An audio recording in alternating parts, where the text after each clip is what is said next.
Den første proces i glykolysen, det er en fosforylering, og her der bliver glukose omdannet til glukose 6-fosfat, hvor at der sætter sig en fosfatgruppe på det 6. carbonatom. Det sker ved en heksokinase, og ATP bliver omdannet til ADP, så derfor får vi altså brugt ATP i den her proces.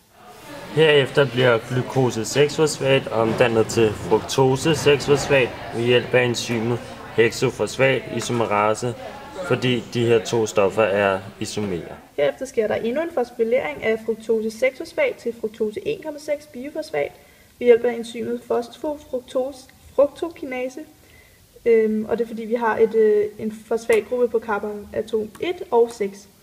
Og her bliver der igen dannet ATP til ADP, så nu har vi altså brugt 2 ATP'er. Så bliver fruktose 1,6 biofosfat spaltet til 2 kulhydrater med hver 3 C-atomer og en fosfatgruppe ved hjælp af enzymet aldolase, så vi nu har fået dannet dihydroxyacetonefosfat og glycerolaldehyd 3-fosfat. Vi har de her 2 spaltede stoffer, så kan vi kun bruge det nederste stof, og derfor bliver dihydroxyacetylfosfaten omdannet til glycerolaldehyd 3-fosfat ved hjælp af triosefosfat isomerase, og der bliver derfor dannet glycerat 1,3 bifosfat. Den her proces, det er en oxidation, hvor der frigøres energi, der bruges til at sætte en fosfatgruppe på molekylet, og den her fosfatgruppe den bruges så senere til at danne ATP. Når et molekyle det bliver oxideret, så er der et andet molekyle, der bliver reduceret ved at optage elektroner. I det her tilfælde så er det NAD+, der bliver reduceret og virker som en hydrogentransportør. Derfor så optager det altså 2 elektroner, samt en proton, som er H+, og dermed bliver det omdannet til NADH, som er her. Her der har vi glycerat 1,3 bifosfat, som bliver dannet til glycerat 3-fosfat ved hjælp af den her glycerat-fosfatkinase. Og desuden så har vi en energirig binding heroppe mellem en syregruppe og en fosfatgruppe, og den stammer herover fra oxidationen, og den bruger vi så til at danne ATP herover. Så nu har vi fået dannet 1 ATP.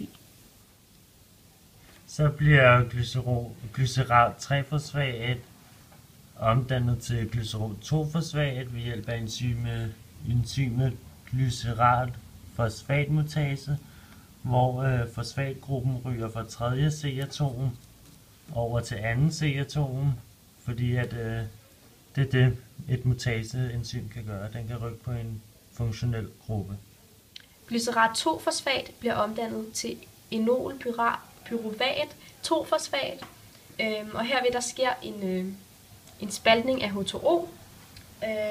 Ved den her spaltning af H2O, der får vi energi til at få dannet ATP, og derfor får vi energi ud af det.